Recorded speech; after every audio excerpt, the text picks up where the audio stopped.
But first, this is a cool moment. I'll tell you about it afterward. Listen to this.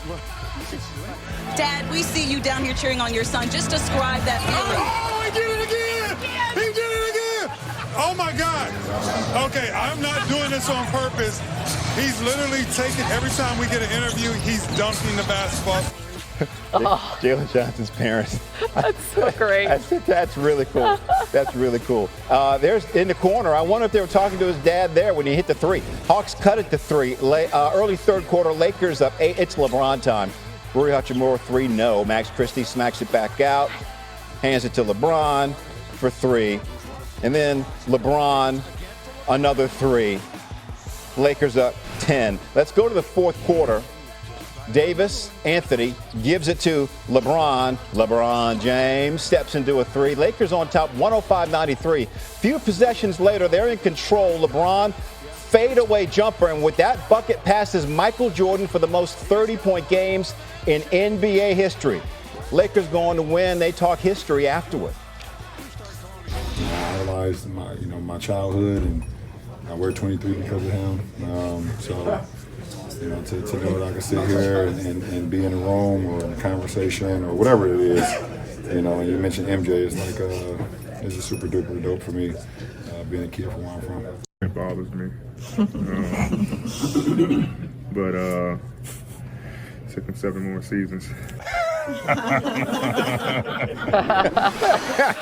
I mean, you know what? He probably could. He said, very interesting. Yeah, it will be. Yep. Since turning 40, LeBron James has scored 30 points in 2 of 3 games. Only 2 other players in NBA history have had 30-point games after turning the big 4-0. Michael Jordan had 4. Dirk Nowitzki had 1. LeBron also passing Dirk for the 4th most games played in NBA history last night, Anna. Well, Friday, the Heat suspended Jimmy Butler for 7 games. In a statement, the team said the suspension was for multiple instances of conduct detrimental to the team. On Thursday, Butler said he had lost his joy playing in Miami and that he did not think he could get it back. Here's senior NBA insider Shams Charania with the latest.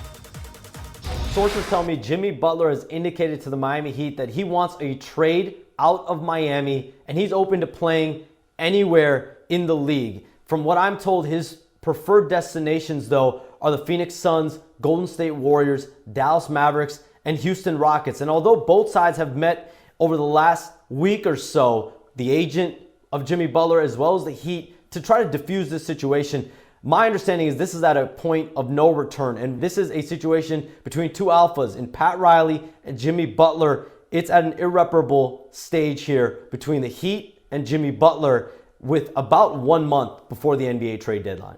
As we welcome in Anscape senior writer David Dennis Jr., Butler took the Heat to the NBA Finals twice in 5 years. What is your perspective on how this situation has devolved to this point? Yeah, Shams is absolutely right. We have 2 alphas who, cannot see eye to eye. But to me, we're not spending enough time talking about how Pat Riley has mishandled this situation. Like, what do you think Jimmy Butler is going to do, or any player is going to do in a situation where they have taken you to the finals multiple times? You won't renew the contract and you won't entertain trading them. Like, this is a textbook blueprint of what athletes do in these situations. They become unhappy. They become disgruntled. They sometimes disrupt the locker rooms. Pat Riley and the Heat had to have known something like this was coming in their refusal to either move Jimmy Butler or re-sign him. And this was all avoidable for a team that really needs to make the playoffs this year with that young core to maintain their picks and just to carry on the momentum of being the Miami Heat. Yeah, in the meantime, here we are. As you said, we've seen this movie before with players saying, listen, I need to be moved. It's an untenable situation there. Shams outlined 4 Western Conference destinations that would make sense for Jimmy Butler. Which one do you think is the best? Who could use his skill set at this point? Well, I think the easiest fit on the court is Phoenix. I mean, it's just plug and play. You move Jimmy Butler in place of Bradley Beal, put him and KD and Booker together in the perimeter. Then he adds defense, he adds clutch scoring, he adds fourth quarter scoring. He's proven to get teams to the finals, marker before. I think from a personnel perspective for a Jimmy Butler fit, that just makes the most sense. It's all about what Miami is willing to take in and how they're going to negotiate a situation like that. But on the court, Phoenix just absolutely makes a ton of sense. Yeah, listen, he's a leader. We've seen it in the playoffs. That tenacity, that attitude, that edge has really served him well in his career. Before I let you go, I have to get your perspective on what we just saw. LeBron James breaking Michael Jordan's record for 30-point games in a career. What are your thoughts?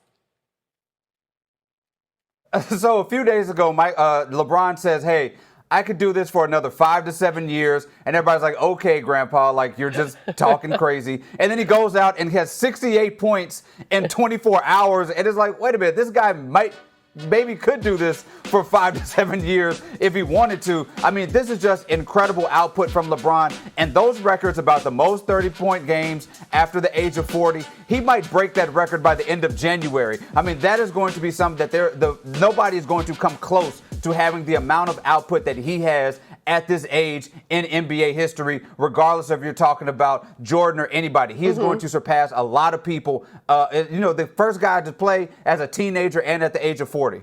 Right. I mean, so, it took Michael Jordan 15 seasons to do this. LeBron, 22 seasons and counting. Wouldn't put it past him to do exactly what he wants and just keep playing until his mid-40s.